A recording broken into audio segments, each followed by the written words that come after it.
On October 21st, 2025, a single document was published in the Times of London that should have ended Prince Andrew's life as he knew it 20 years earlier. It was a lease. It was written in legal English so dry it could put you to sleep. And buried inside it was one phrase, 5 words that detonated the British monarchy. 1 peppercorn, if demanded. That was the rent, not per month, per year. For a 30-room mansion in Windsor Great Park, sitting on 98 acres of land once walked by the Queen Mother herself.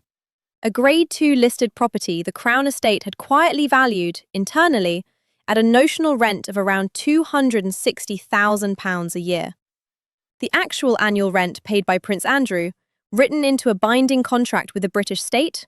A single peppercorn. And only if anyone bothered to ask for it. The lease ran for 75 years. Andrew was 43 when he signed it in 2003. Do the math. He would have been 118 years old when it expired. But here's the part that stops you cold. The peppercorn wasn't even a scandal. The peppercorn was just the part the public was allowed to know. What was hidden behind that piece of paper was a story so much bigger. A story about a prince, a billionaire paedophile, a teenage girl, a birthday party that brought together 3 of the most notorious men of the 21st century, a press interview that became a global punchline, a posthumous memoir, and an arrest that hadn't happened to a senior British royal in nearly 400 years. And it all comes back to that lease. The lease he thought was his fortress. The lease that became his tomb. Stay with me. Because what I'm about to tell you isn't theory. It isn't tabloid speculation. Every single detail is on the public record, in Crown Estate filings, in court documents, in parliamentary transcripts, in the BBC's own investigative reporting, and it is far worse than you remember. So let's talk about what Royal Lodge actually is. Because most people, even in Britain, don't really understand what we're dealing with here.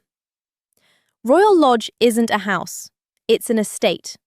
98 acres of Windsor Great Park, the oldest royal hunting ground in England. The main residence has 30 rooms. There's a private chapel. There's a separate gardener's cottage. There's a 6-bedroom guest house on the grounds, almost as big as a normal mansion in its own right. There are stables, there are gates, there is a security perimeter funded, at least in part, by you, the British taxpayer. The estimated annual security cost alone has been reported in the millions. This was the home of the Queen Mother for almost 40 years until her death in 2002. It was her sanctuary.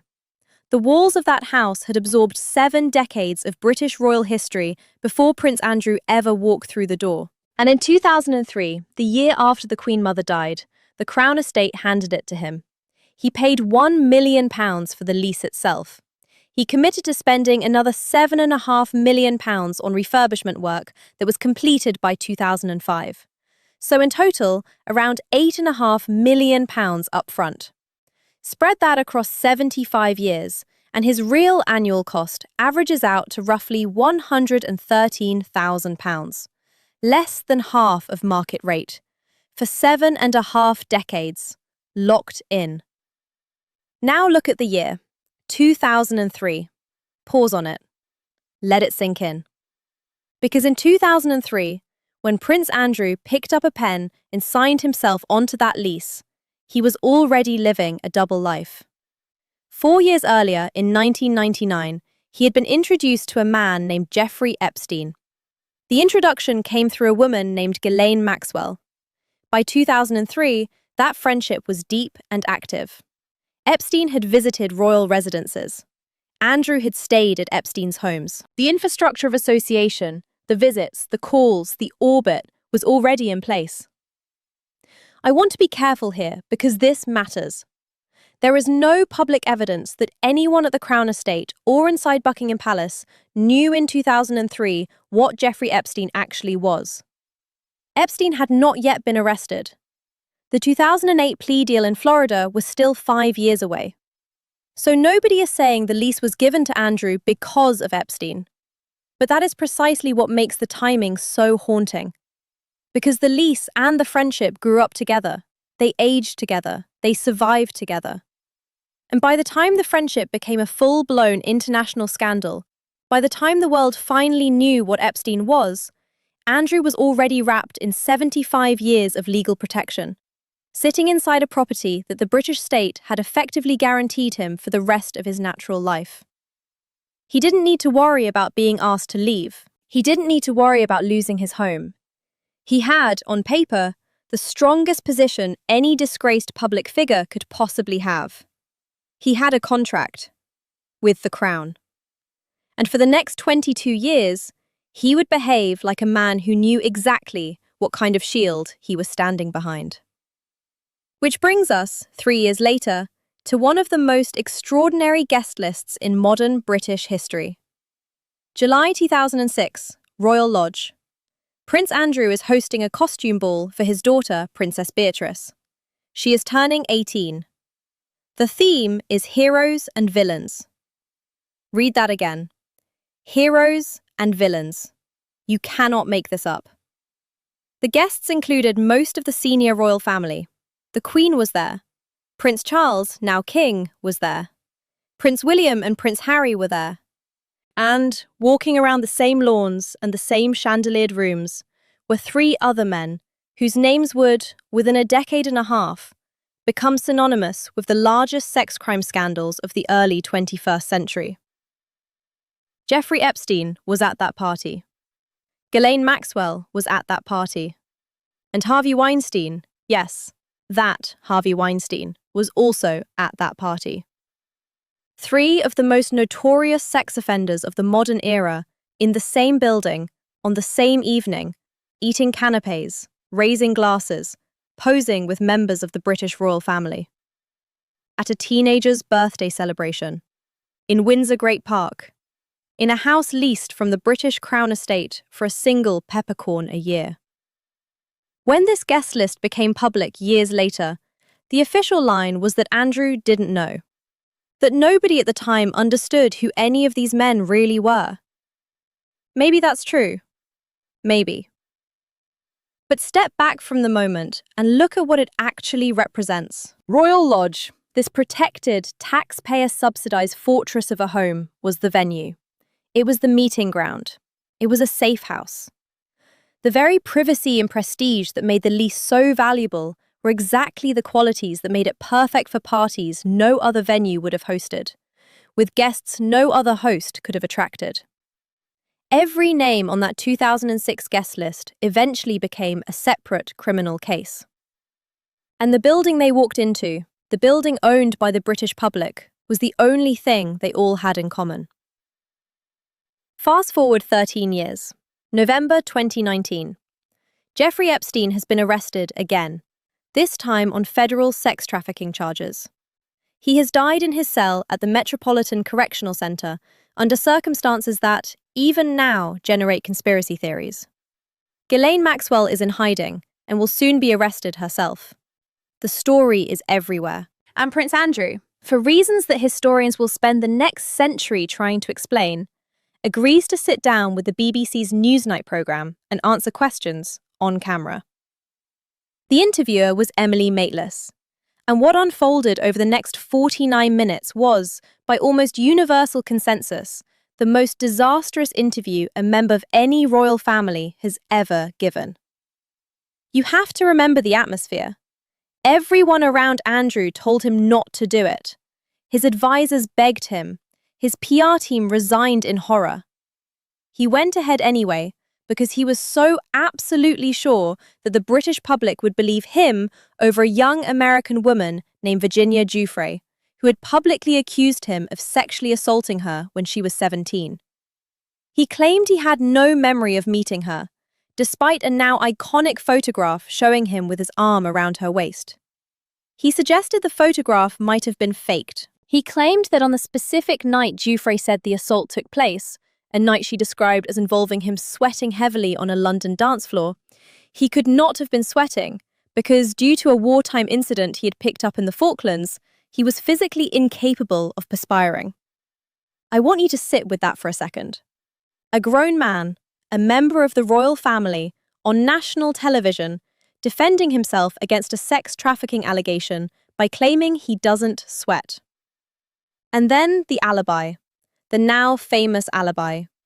He said that on the relevant night, he had not been at a London nightclub at all. He had been, he said, at a Pizza Express, in the town of Woking, with his daughter, eating, presumably, a margarita. The clip went viral within hours. It is still viral today. Pizza Express in Woking became overnight a punchline that Andrew has never been able to outrun.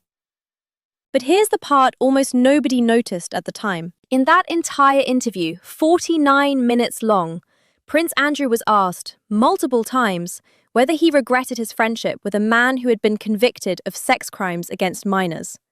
And he could not, would not express a single word of regret. That was the moment the public turned. But the institution? The institution kept protecting him for 6 more years. The next chapter began in 2021, when Virginia Giuffre filed a civil lawsuit against Prince Andrew in a New York federal court. Andrew denied every word of it. He tried to have it dismissed. The judge refused. He tried to argue that an old settlement Giuffre had signed with Epstein protected him. The judge refused that too. The case was going to trial. There were going to be depositions. Andrew was going to have to answer questions, under oath, about Jeffrey Epstein, about Ghislaine Maxwell, and about a teenage girl named Virginia. He never made it that far.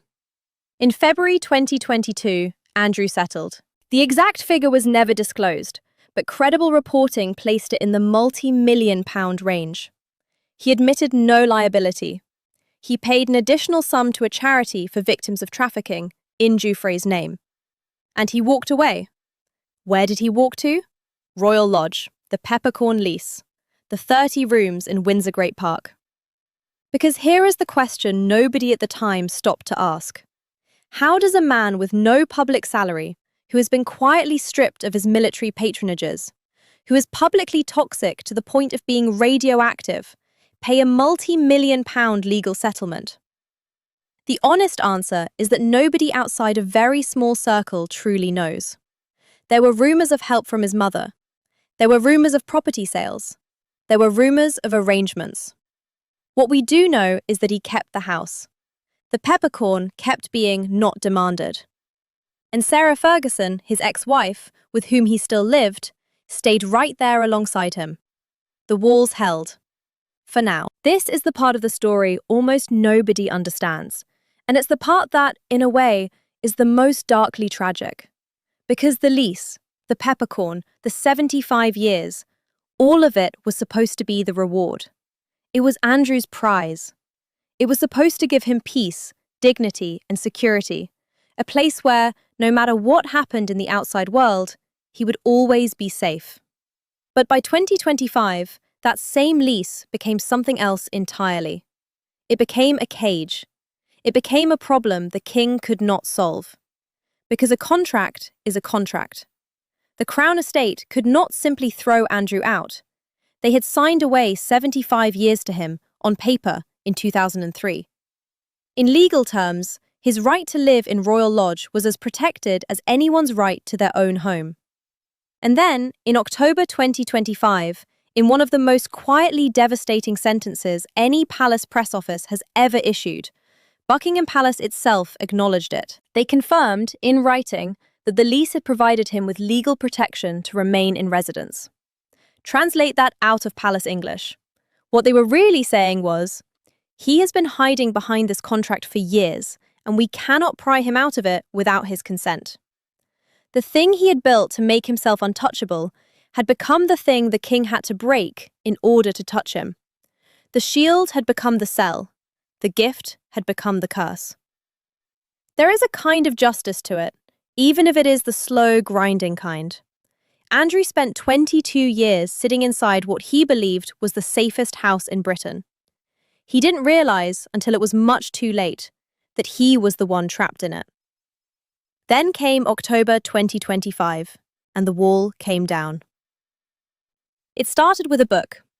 Virginia Giuffre had died earlier that year by suicide at the age of 41 in Australia. Before her death, she had been working on a memoir. That memoir was published posthumously on October 21st, 2025, the same day the world saw her Lease story explode into the British press. The book was called Nobody's Girl, and inside it, she described, with the kind of precise, devastating detail that only a person past the point of fear can summon, exactly what she said had happened to her. The book broke through everything. Newspapers serialized it, television covered it, members of parliament read passages out loud. The story everyone thought they already knew suddenly hit the British public again, harder, with no buffer of denial possible. Then came the email. A previously unseen email, dated February 2011, surfaced in the press. In that email, Andrew was caught in his own words, referring to Jeffrey Epstein in friendly terms and discussing future contact with him, at a moment when Andrew had publicly claimed he had already cut all ties. The email proved he had lied. Not just to journalists, not just to Emily Maitlis, to the British public. Then the protests started. King Charles, doing a public engagement at Lichfield Cathedral, was confronted by a heckler who shouted, on camera, asking how long he had known about Andrew and Epstein. The footage was everywhere. Charles, visibly rattled, kept walking. Then came the parliamentary questions. Then came the publication of the lease itself. Then came the Public Accounts Committee in the House of Commons, demanding the Treasury and the Crown Estate explain themselves by the end of November. And then, at the end of October 2025, Buckingham Palace issued a statement so unprecedented in its language that historians of the monarchy will be picking it apart for decades. It announced that Andrew would no longer use the title of Prince. He would no longer use the style of His Royal Highness. He would surrender his honours. He would be removed from Royal Lodge. He would, from that day forward, simply be known as Andrew Mountbatten Windsor. It was not an abdication. The royal family does not formally have a clean mechanism for stripping a son of the late Queen of his birthright as a prince. What it was instead was a kind of public excommunication, a whispered banishment. The institution had finally decided that protecting him cost more than throwing him out. The peppercorn lease was over. But the real ending had not yet arrived. On the morning of February 19th, 2026, on his 66th birthday, Andrew Mountbatten Windsor was arrested. The arrest was made by Thames Valley Police. The charge under investigation was misconduct in public office, a centuries-old common law offence in England that, on conviction, can carry a sentence of up to life imprisonment. The allegation, according to multiple news organisations covering the arrest, was that during his time as the United Kingdom's official trade envoy, Andrew had passed sensitive government information to Jeffrey Epstein. Take a breath. Read that again. The allegation is that a son of the late Queen, fifth in line to the throne at the time of his birth, used his official government role to leak British state material to an American sex offender. Whether that allegation is true, a court will eventually have to determine. Andrew denies it. He has consistently denied every allegation against him. He was held for approximately 11 hours, questioned, and released without charge, under investigation. He has not been convicted of anything. That distinction matters, and I'm not going to skip past it. But the arrest itself is the story. Because the last time a senior member of the British royal family was arrested, we have to go back nearly 4 centuries. There is no equivalent in modern memory. King Charles III, the reigning monarch, issued a personal statement saying the law must take its course. The Prime Minister, Keir Starmer, said no one in Britain is above the law, not even royalty. The American president, asked about it from the Oval Office, called it sad. And Royal Lodge, that 30-room mansion in Windsor Great Park, the one with the peppercorn rent, the one Andrew had walked into as a 43-year-old prince in 2003, was, according to British police statements, also being searched as part of the investigation. The very building that had been his shield was now, on its own grounds, the crime scene. The man who, 23 years earlier, had signed his name to a lease that promised him safety until the year 2078, was now sitting in the back of an unmarked car, his hands in his lap, being driven away from a police station in Norfolk by officers who did not call him Your Royal Highness. So what is this story actually about? It isn't really about peppercorn. It isn't really about a lease. The peppercorn was, in the end, a legal device, a small, almost comical detail in a much larger contract. The lease was just paperwork. What the lease represented was a bargain between the British monarchy and the British public that nobody had ever quite been honest about. The monarchy received subsidies, deference, privacy, prestige. In return, the public received what, exactly? They received the soft power of a centuries-old institution. They received a tourist attraction. They received the symbolism of a crown that, in theory, served them. But for 22 years, in one specific corner of Windsor Great Park, what they actually received was a 30-room mansion housing a man whose private life, his friendships, his finances, and his decisions would eventually result in the first arrest of a senior royal in nearly 4 centuries. And every single year of those 22 years, the public was paying, through subsidies, through security, through the foregone rent on a Crown estate property, for a privacy that protected things they would never have agreed to fund. That is the true scandal, not the peppercorn. The peppercorn was just the symbol. The real scandal is everything the peppercorn was hiding. When Virginia Giuffre died in 2025, she was 41 years old. When Jeffrey Epstein died in 2019, he was 66.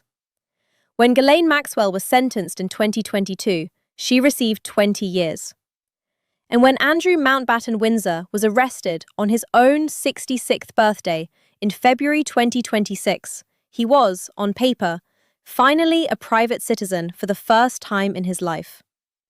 He had paid 1 peppercorn a year for a mansion. The country had paid for everything else.